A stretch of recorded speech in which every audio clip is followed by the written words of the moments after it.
ਲਓ ਜੀ ਦੋਸਤੋ, ਘੁੰਮਤੇ ਪੰਜਾਬ ਦੀ ਤਰਫੋਂ ਨਵੀਂ ਸਬਸਿਡੀ ਸਕੀਮ।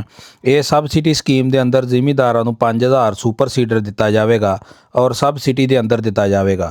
ਤੇ ਅਸੀਂ ਇਸ ਵਕਤ ਮੌਜੂਦ ਆ ਜੀ ਆਰ.ਕੇ ਇੰਜੀਨੀਅਰਿੰਗ ਸੁਪਰ ਸੀਡਰ ਬਣਾਉਣ ਵਾਲਾ ਅਦਾਰਾ ਕਸੂਰ। ਪਾਕਿਸਤਾਨ ਦੇ ਅੰਦਰ ਸਭ ਤੋਂ ਪਹਿਲੇ ਸੁਪਰ ਸੀਡਰ ਮੁਤਾਰਫ ਕਰਵਾਉਣ ਵਾਲਾ ਅਦਾਰਾ ਆਰ.ਕੇ ਇੰਜੀਨੀਅਰਿੰਗ। ਤੇ ਇਹਨਾਂ ਦੀ ਬੁਕਿੰਗ ਜਾਰੀ ਹੋ ਗਈ ਜੇ। ਤੇ ਜਿਹੜੇ ਕੋ ਦੋਸਤ ਭਰਾ ਦੇ ਜ਼ਿਮੀਂਦਾਰ ਭਰਾਵਾਂ ਦੇ ਅਲਾਟਮੈਂਟ ਲੈਟਰ ਜਾਰੀ ਹੋ ਗਏ ਨੇ, ਜਿਨ੍ਹਾਂ ਨੂੰ ਉਹ ਲਿਆਣ ਕੇ ਇੱਥੇ ਆਪਣੇ ਅਲਾਟਮੈਂਟ ਲੈਟਰ ਤੇ ਇਹਨਾਂ ਕੋ ਬੁਕਿੰਗ ਕਰਵਾ ਸਕਦੇ ਆ। ਇਹਨਾਂ ਦੇ ਰਾਬਤਾ ਨੰਬਰ ਜੇ, ਇਹਨਾਂ ਤੇ ਰਾਬਤਾ ਕਰਕੇ ਤੇ ਬੁਕਿੰਗ ਕਰਵਾ ਸਕਦੇ ਜੇ।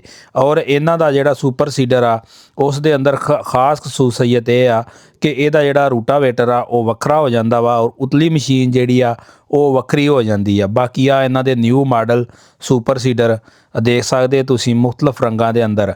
ਔਰ ਇਸ ਦੇ ਅੰਦਰ ਇੱਕ ਸਪੈਸ਼ਲ ਕਿਸਮ ਦਾ ਮਲਟੀ ਸਪੀਡ ਗੇਅਰ ਬੋਕਸਾ ਮਿਲ ਜਾਂਦਾ ਵਾ, ਜਿਹੜਾ ਆਮ ਮਲਟੀ ਸਪੀਡ ਗੇਅਰ ਨੇ ਉਹਨਾਂ ਨੂੰ ਥੋੜ੍ਹਾ ਜਿਹਾ ਹਟ ਗਏ ਆ। ਔਰ ਇਸ ਦੇ ਅੰਦਰ 3 ਗਰਾਰੀਆਂ ਦਾ ਇਸਤੇਮਾਲ ਕੀਤਾ ਜਾਂਦਾ ਵਾ ਔਰ ਵਲੈਤੀ ਗਰਾਰੀਆਂ ਦਾ ਇਸਤੇਮਾਲ ਕੀਤਾ ਜਾਂਦਾ ਵਾ। ਬਾਕੀ ਗਰਾਰੀਆਂ ਦਾ ਮਿਆਰ ਤੁਹਾਡੇ ਸਾਹਮਣੇ ਆ।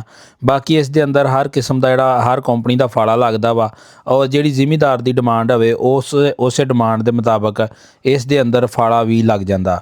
ਤੇ ਬਾਕੀ ਇਹਨਾਂ ਦੇ ਰਾਬਤਾ ਨੰਬਰ ਸਕਰੀਨ ਦੇ ਉੱਤੇ ਸ਼ੋਅ ਕਰਵਾ ਦਿੱਤੇ ਨੇ, ਆ ਦੇਖ ਸਕਦੇ ਤੁਸੀਂ। ਆ ਇਹਨਾਂ ਦੇ ਰਾਬਤਾ ਨੰਬਰ ਜੇ, ਇਹਨਾਂ ਤੇ ਰਾਬਤਾ ਕਰਕੇ ਤੇ ਬੁਕਿੰਗ ਵਗੈਰਾ ਜਿਹਨੇ ਕਰਵਾਉਣੀ ਆ ਉਹ ਬੁਕਿੰਗ ਕਰਵਾ ਸਕਦਾ ਜੇ ਆਰ.ਕੇ ਜ਼ਰੀ ਇੰਡਸਟਰੀ ਕਸੂਰ ਤੇ।